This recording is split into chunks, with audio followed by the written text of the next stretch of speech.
Hello, everyone. Welcome to Conversations, and Conversations again. I'm Kamaljeet, your host.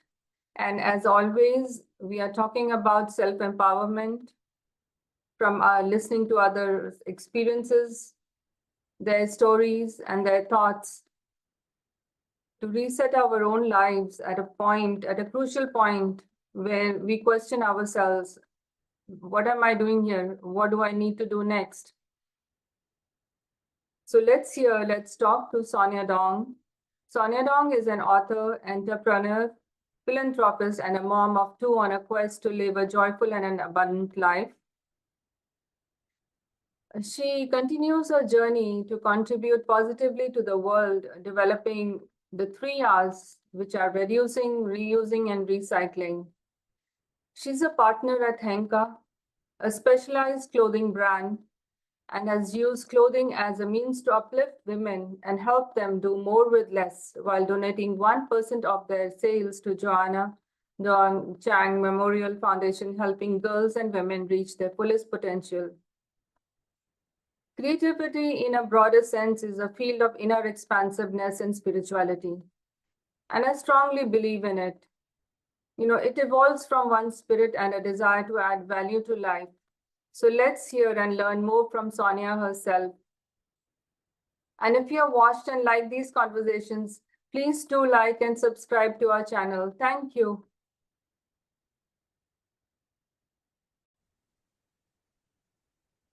So, hello, Sonia. Thank you for being here and taking time to join us today. I'm glad to be here. Thanks for having me. I truly appreciate your presence. It's so important and I really look forward to diving into your own experience and your story behind what you do. And the Hanka project, it's huge. And let's hear from you, what has been the past that you would like to, where you started your life, what was it? Yeah, I mean, if we start from the beginning, my parents are immigrants from China, and they lived in Hong Kong for a little while before they came here. And they came separately. My dad came in the 60s, and then my mom came in the 70s. And that's when they got married. They were kind of pen pal, kind of friends, semi-arranged.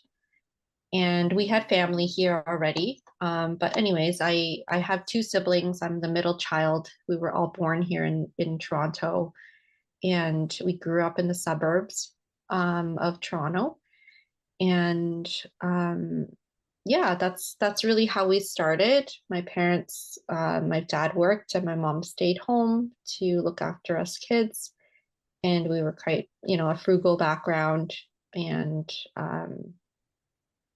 And growing up, they wanted us to do the things that they thought would help us be successful, right? Yeah. And that we wouldn't have to work as hard as them or as have a difficult life as that they did. So yeah. And so yeah, I mean, they really wanted us to do well in university and go through university, and I did that. And how I came about to Hanka was that in university, I was in a science program, and I really liked the environmental aspect of science. And after that, I went to college and I volunteered for a while, and then I worked at environmental nonprofits for about 10 years. And then through that time, my parents were like, what's happening? How come you're working at a nonprofit? That's not going to, make you a lot of money and that kind of thing. So, or be stable kind of thing. So, anyways, I mean, I had my first child, and my friend was building Hanka, Joanna, our late founder, Joanna, was building a startup company focused on fashion that is accessible and inclusive for women of different shapes and sizes, and is focused on convertible dresses, which I can talk about a little bit more afterwards. It's, And yeah, like you're explaining, it's somewhere through our experiences and our, belief system and perception, we unconsciously, it gets reflected in what we want to do and where we want to head for. And I feel Henka was a product of that, it was somewhere it has been there in your consciousness, Yeah. to bring about the product like this. It is, you need a lot of inner resilience and strength and mindset to do it. Hmm. Yeah, that's Joanna, our late founder, was a refugee. Her family were refugees from Vietnam, and so she was also brought up in a very frugal family and wanted to, both her family and my family, in the way that we were brought up, you want to reuse as much as possible. You want to be as resource uh, you don't want to be resource intensive. You want to save your money and you want to make sure your dollar goes the longest way, right? So she, at the time when she was building the business, the reason was that she was, building her professional career. She was going to weddings, she was traveling, and she had to buy all these clothes that she wouldn't wear again. And so she thought that was quite wasteful. So that's why she wanted to do this, have a business that focused on convertible clothing that you can wear for different events and also change into different necklines, and was size flexible so that it could accommodate our changing bodies, which is a normal thing for us, for all humans, but we're in the fashion industry and in society, we're told that that is not normal or that we should feel bad about that. So I joined the company after I had my first baby, actually, and I was not feeling good about my own body and feeling like I had to give away most of my clothes, almost all of my clothes, except for like my jogging pants and my Hanka dress, because those were the only ones that were stretchy and comfortable and I felt good in. so, so I really believe in that aspect of the company and in the sustainability aspect of being able to reuse the clothing. Yeah. So how do you balance your life with family and, this demanding business? There's a lot of work involved. With two children, it's not easy. Yeah, it's definitely been a journey trying to figure out what that balance is, and to kind of break down some of those mindset shifts and paradigms that you grow up with. Because when my parents were, or when my dad was working, it was 9 to 5. It was very strict. You have to get there at 9 and you work until 5, and then you come home, and then you have your weekends. And but with the business, you have a little bit more flexibility in terms of, you know as a business owner, you can make your own time, your own schedule. um, and at the same time, I still felt guilty about that, because I grew up in a household that was 9 to 5. I felt really guilty going to pick up my kids at 3 o'clock, and I felt like I had to come back and do more work and do work while they were at home. And I felt guilty when I was working. I would feel guilty that I wasn't spending time with the children, and then when I was spending time with the children, I would feel guilty that I wasn't working. So it's a double-edged sword, I guess. And I really tried to work on breaking down those beliefs so that I can find joy in my days, and to schedule around the important things in my life, right? Because work is only one aspect of Yeah. it. Um, and to do things like, if the kids are at an activity or a program, I it might be a drop-off program that gives me an hour. I can do some work in that hour, or I could go work out or go for a walk, and work on my own self-care as well during that time, or do some work. And then, when I'm with them, trying to be more present. So it's definitely something that is an ongoing thing that I have to be aware of and work on. Do you feel this all these efforts brought about the success of your business?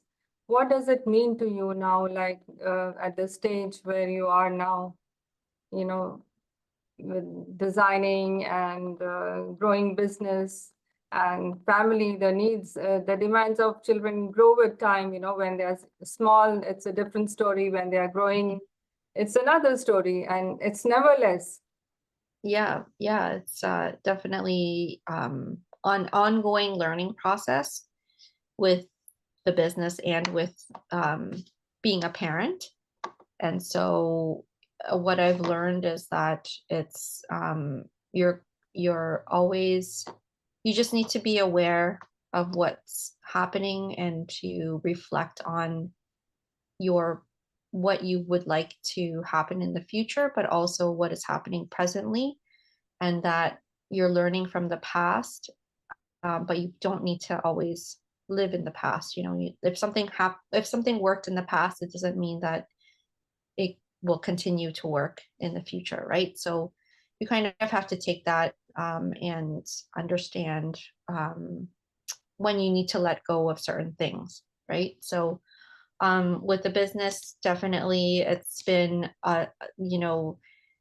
it's an up and down kind of ride with businesses. There are good times and there are also challenging times. And with Joanna passing away and then the pandemic, there's definitely a lot that we went through and needed to learn how to handle.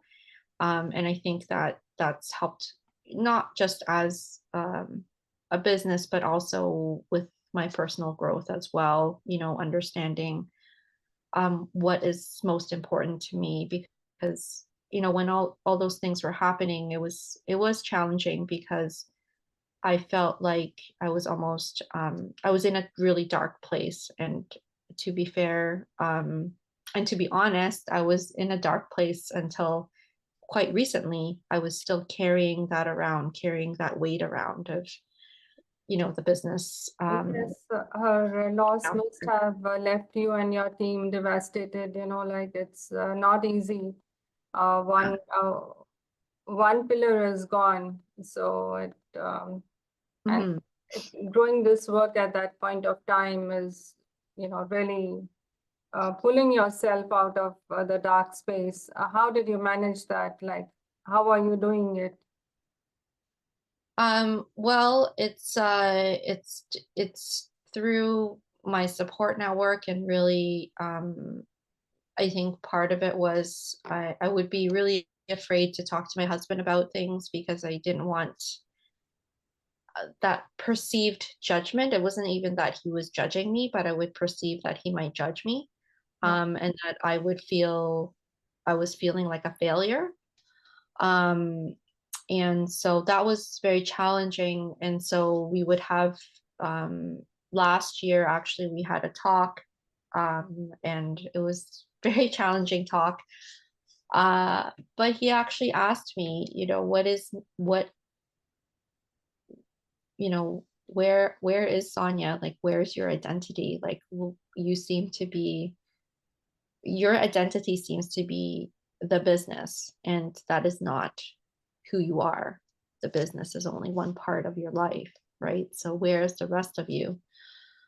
And he asked if I was happy, and that kind of led me into a more reflective space to think about myself, and what I really wanted going forward. So that's been, that was a year ago. And then a few months ago, I started working with a mindset coach.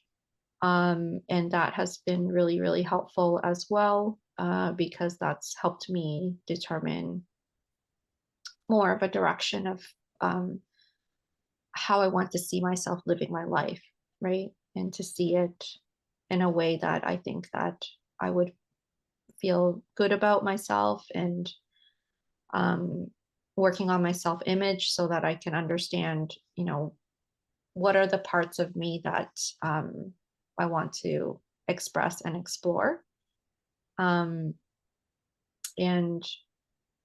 part of it is also my discovery that I was really compartmentalizing, right? Like since an early age, being from an immigrant family and being in a suburb of Toronto, and I mean, it's very multicultural here, but there's still things that happen which caused me to hide myself, if you will. You know, like I didn't reveal to people, I didn't want to reveal to people that I could speak Cantonese, or I didn't want to talk about what foods I ate at home. Hmm. Um, Very and sad. so, yeah, yeah. So there were those types of things. And then also my parents being immigrants, they're like, don't make waves, don't stand out too much and get too much attention, because the attention always seemed like it could be negative attention. So, you know, not taking up too much space. Um, and myself being an introvert and also being a shy person as a young child, I kind of created these different personas of myself, right? So, and that's kind of carried along with me throughout my 40s, and so now I'm really discovering, you know, how to express myself and how to say, hey, this is me, unapologetically. And if you don't like it, then that's okay. I'm okay with it.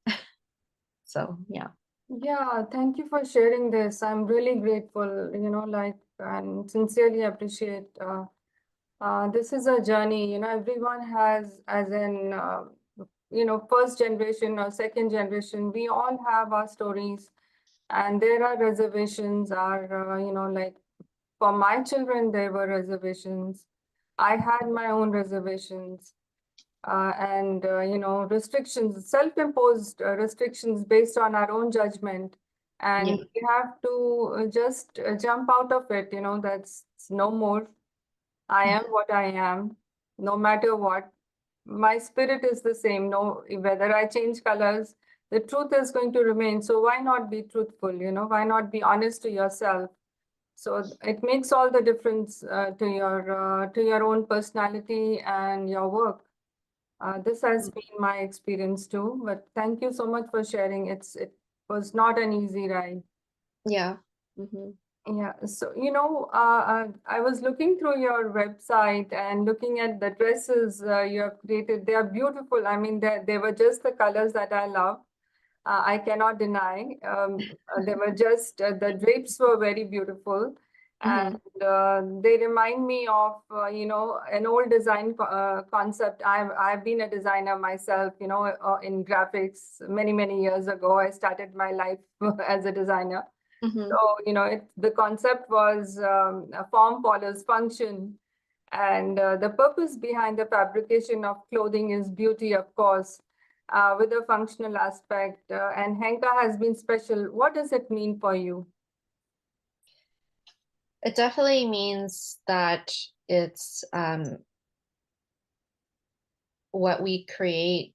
um you know, obviously we as humans, we really love beauty in, you know, the natural world and the things that we create, the spaces that we live in and frequent. And it's just, for clothing, I think that it really does need to be functional as well, because it's it's something that you need to put on your body and you need to feel good about it, right? Like you don't want to have something that makes you feel like you need to change. So something that we say is that our clothing changes with you rather than you having to change to fit into our clothes, which is what is most common in most pieces of clothing. You know, especially special occasion dresses, right? You know, you go to buy something and it doesn't exactly fit, and then you have to feel like you have to work out or and lose weight or withhold food, or you have to alter it, and so you have to change it because um, you know, you have to spend more time and money changing it because it wasn't really made for you specifically. So for us, being able to have something that's really functional, it's something that you can rely upon, that you can just go to your closet and pull out and immediately feel good about and look good in, and build your confidence. That's it means everything. Especially, for myself, like I mentioned, I didn't fit into anything after I had my first baby except for my Hanka dress. And so so it was, everything else just made me feel like I was not, I didn't feel good about myself. My self-confidence was low. And so that having something that I could just throw on and feel good about, especially when you have a young baby and you just don't have time. You feel like you don't have time and you're rushing around. Um, Saves me time, saves me stress, and I know it's going to fit, so I don't have to worry at all. Yeah, high quality, timeless dresses are exceptional.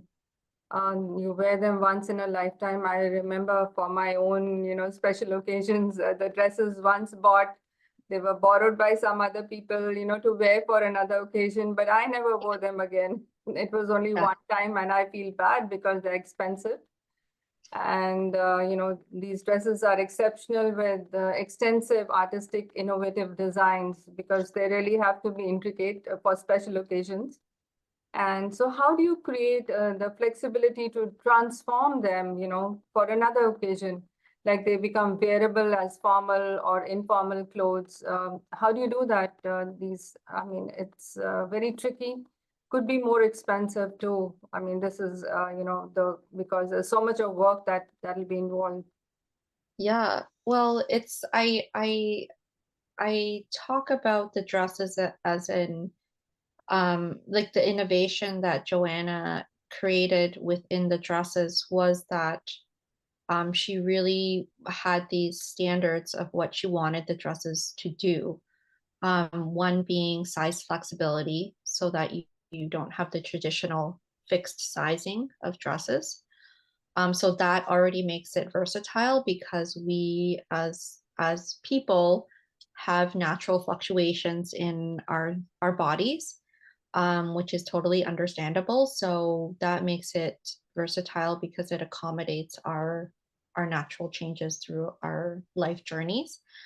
The second thing was that she wanted to make sure that they could be made into different necklines so that they could, look different for different events. So that was really important. And I'll circle back and talk about a little story, about her first convertible dress in a little bit.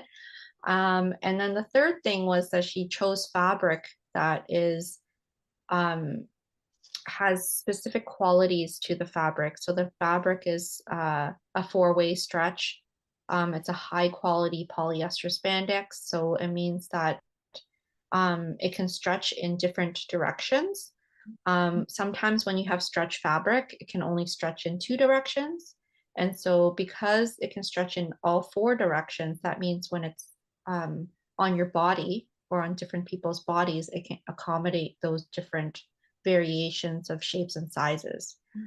Um, so those are the important things. And then the fabric is not too, it has a nice soft sheen on it. So it's not too shiny and it's not too casual. And that's what makes it easier for you to wear it for different events because you can accessorize. It gives you like a nice foundation.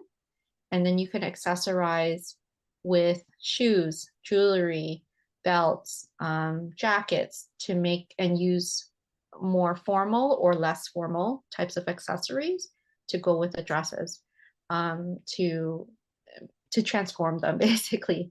So, and then, just the story that I wanted to tell was she wore her first convertible dress to my wedding, actually. Okay. And it was, in 2009, and she wore it in a one shoulder style. So she tied the dress in a one shoulder style, and it was purple.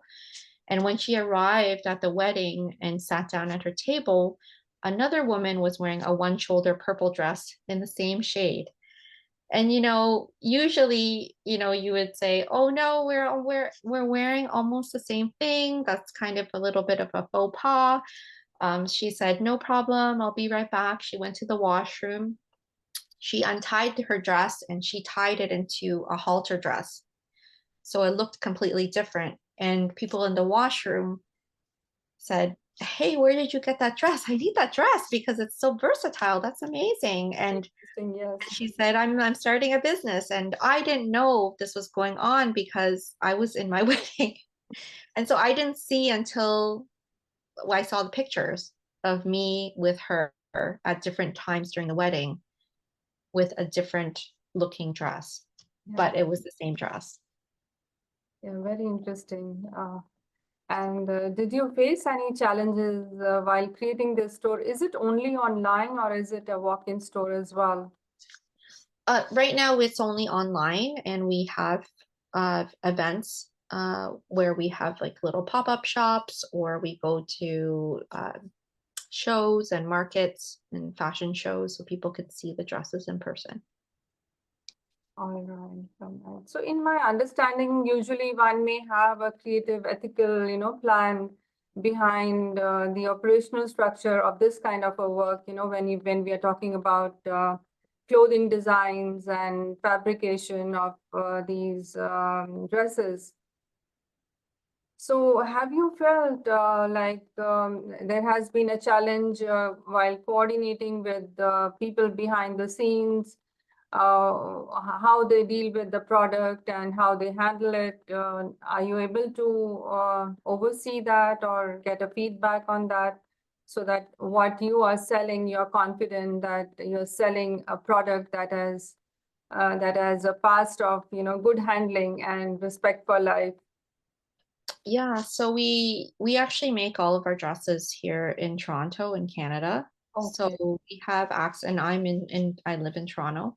So I can actually go to our manufacturers, and we have worked with a number of different manufacturers in Toronto who we we send them the fabric and the designs, the patterns for the dresses, and we work with them to make sure that they because we can visit their facilities, we know that they're above board, that they're you know and because they're in Canada, they're paid living wages and all those types of things that are very important to us.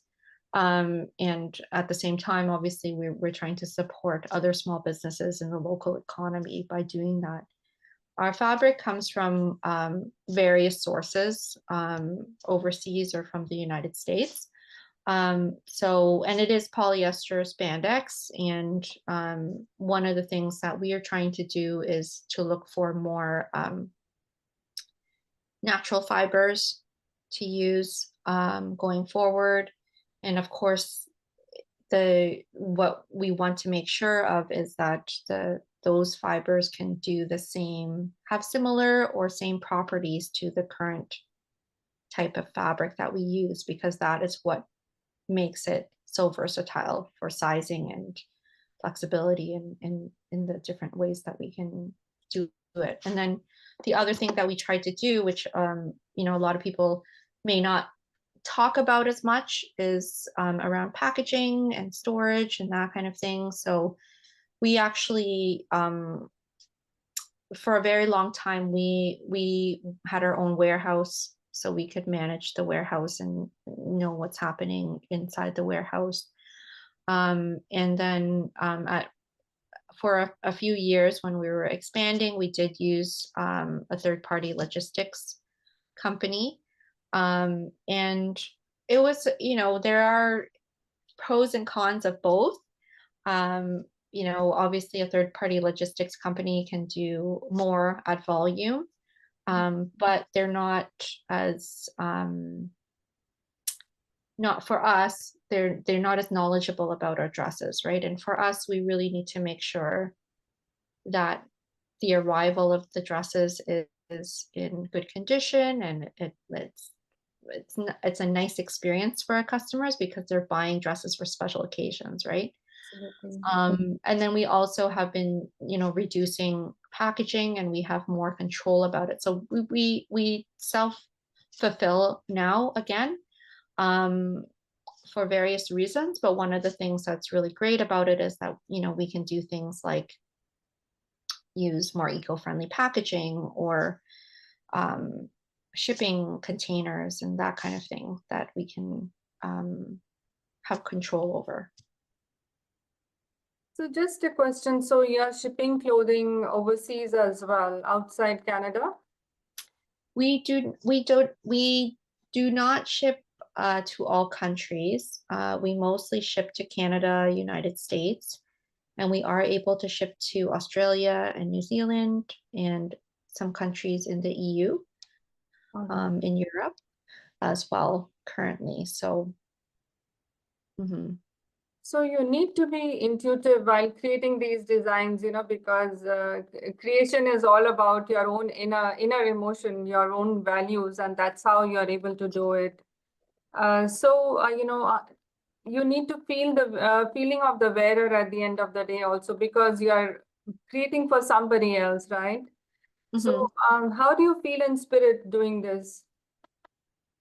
Yeah, so I mean, the thing with our line of dresses is that they were designed by Joanna, more than 10 years ago. And what we've seen is that we don't need to actually modify the designs very much because they are so flexible. Yeah. And because they are so timeless. And the first dress that she wore to my wedding, that design is still the most popular bestseller design that we have. In terms of additional designs and modifications, we do take into account our customer feedback and their testimonials. And we also have people test out dresses if we try to make minor tweaks and that kind of thing. Then we invite people to try them on as like fit models, so that we can ask them questions about how it feels for them, how it fits, and those types of things. So I have a very interesting question, or a strange question. I don't know how you feel about it, but these things come to my mind every time I talk to a person like yourself. So do you think creativity has everything to do with one's life condition? Does this heal something within you emotionally or spiritually while you're doing this work, or creating something different? How does it feel like? Well, I think that we are all creators in some way, and it just is different the way that we create, right? Everybody has their own passion or their own way of expressing themselves. And I think that it can definitely be a healing process, because it is something that you feel so called to do, if it is something that you feel called to do. And that if you don't, I guess if you don't heed that calling, then you are, blocking yourself from either healing or from expressing your true authentic self. Yeah, yes. I feel somewhere I also feel the same thing, that when one is feeling low, one can sit down and meditate, or contemplate doing something new or different that can help recharge. But it has to be an inner calling. It has to be a drive, and one must really listen to that. It's important to reflect and hear yourself, own spirit, what your soul wants. So you were also telling this is a leading question, again, it's the calling of your own inner self, that you support your locals, your local community. What drives this philosophy behind, your work, altruism, how do you feel about it? Why did you start it in the first place? Yeah, I mean, I always feel that community is really important and that there are voices that are not represented or heard as much as other voices. And growing up as a minority, I always felt that I didn't have the confidence to speak up, or I didn't necessarily have all of the opportunities that I saw um, around me because my parents didn't have access, or they didn't have the know-how, or they were very focused on the education aspect, and which is of course very important for future success. But there are other parts of um, the community that I just didn't have access to, right? Um, so I always thought, and the other part is when they came to Canada, and when other family members came to Canada, there were other people that helped them who were already established, right? So it was kind of like a pay it forward aspect, where I know that we were helped by certain people, or supported, or um, encouraged to do certain things. And I just felt like, and I continue to feel like, that is something that we should continue doing, because when you help somebody else come into their potential, it only helps the world become a better place, right? We're not here. I don't believe that we're put on earth to just look out for ourselves, right? So of course we're here to express our soul and express our calling, and at the same time help others to do the same, right? True, true. It aligns with interconnectedness of life in some way or the other, one way or the other. So it kind of adds value to life as a whole, and it's not a random way of working, because it is creating a kind of a thread that unites everyone. We understand you, we hear you, we are there to support each other. So Mm-hmm. isn't it like a spiritual thread? How do you feel about that? It's another odd question. The spiritual threat, yeah, I mean, I do feel very close to I guess I do have a spiritual connection. I'm not a, a religious person per se, but I do believe in the universe and the energy of the universe, and the what you said, the interconnectedness of humans, and of all life that we experience while we're here, um, in our short uh, times that we're here in the physical world. So definitely feel that there is that energy around us, right? So mhm.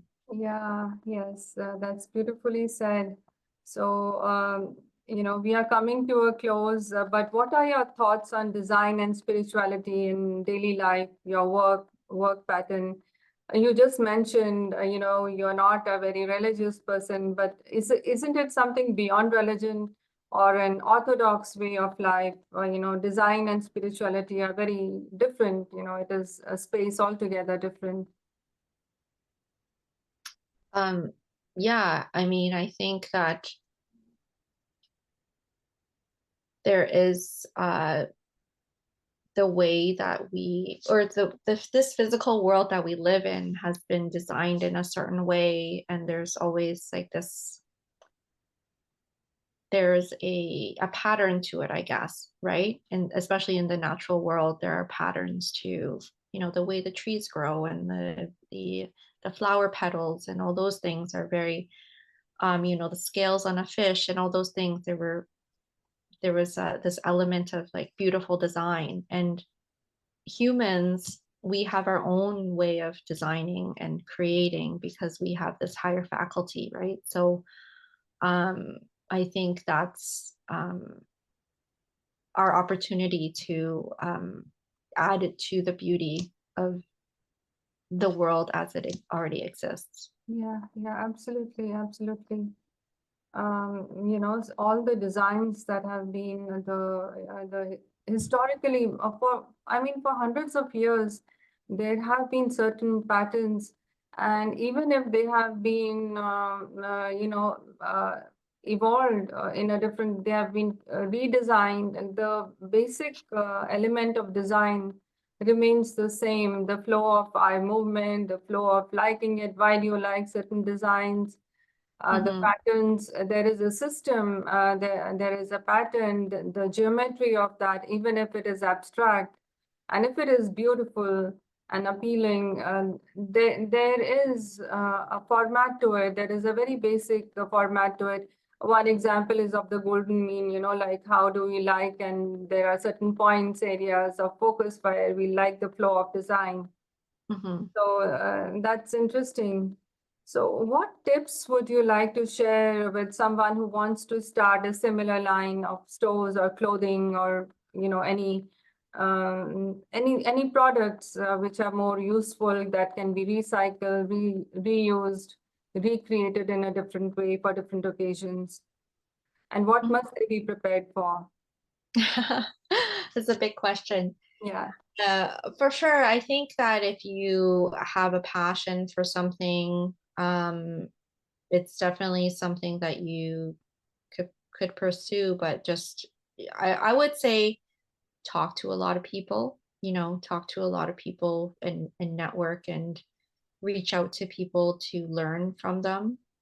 Um, what their situations are, what they, what kind of capital you need to start a business, where you can find funding for business, um, and what does what kind of mindset you might need to get through the good times and the bad times, you know, and also what's involved, because I think a lot of um,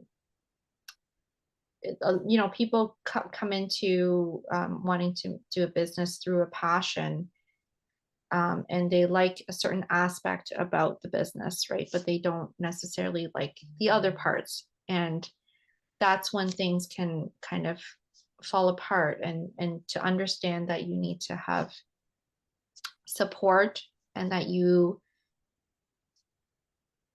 at some point will need to find somebody else, or get build your team so that they can take on those pieces where they have their zones of genius and their passion, so that you can continue working on your passion. Because if you get bogged down into doing something, let's say you don't really like the operational parts of the business, and you get really bogged down on that, that kind of stalls your creativity, right? Because you start feeling really heavy about it, about the business. And then at the same time, you can't ignore it, right? You can't ignore that part of the business. Um, so that's really, I think, really important, is to go in with your eyes open into the business, and to know what the pros and cons are, and to determine whether or not you are ready for that. And to also have that mindset of, you're going to make mistakes. There's going to be things that are out of your control, and you may fail, right? And that being a failing doesn't mean that you are a failure as a whole. It could just mean that maybe that wasn't the right thing for you to do. Maybe, you can learn from that experience and go and do something else. It's okay to do that. Yeah. Thank you so much for being here, Sonia. I hope to talk to you again sometimes with more details on your story from your family side, of how your parents came, how your grandparents came, and the new what have you shared with, what have your parents learned from your growth? How do they feel, the new you now? Mm-hmm. Yeah, Yeah. I would be happy to come back and talk about that. And I think it's something that needs to be shared, that experience of Yeah. we read about old stories of immigrants. They are heart-wrenching. Yeah. They're not easy to talk about, but let's see, let me know whenever you're available and we can discuss again. But thank you so much for sharing your story. And I'm sure a lot of people who want to start a business like yours will be inspired, because there's so much of your inner soul information. In these designs are related to your souls. When I look at your drapes, I look at the fabric. I can feel it. It's very interesting, very creative. I have no words to describe it. Yeah, Thank you they're so much. beautiful. Yeah. Much. Uh, Appreciate Thank it. you. Thank you.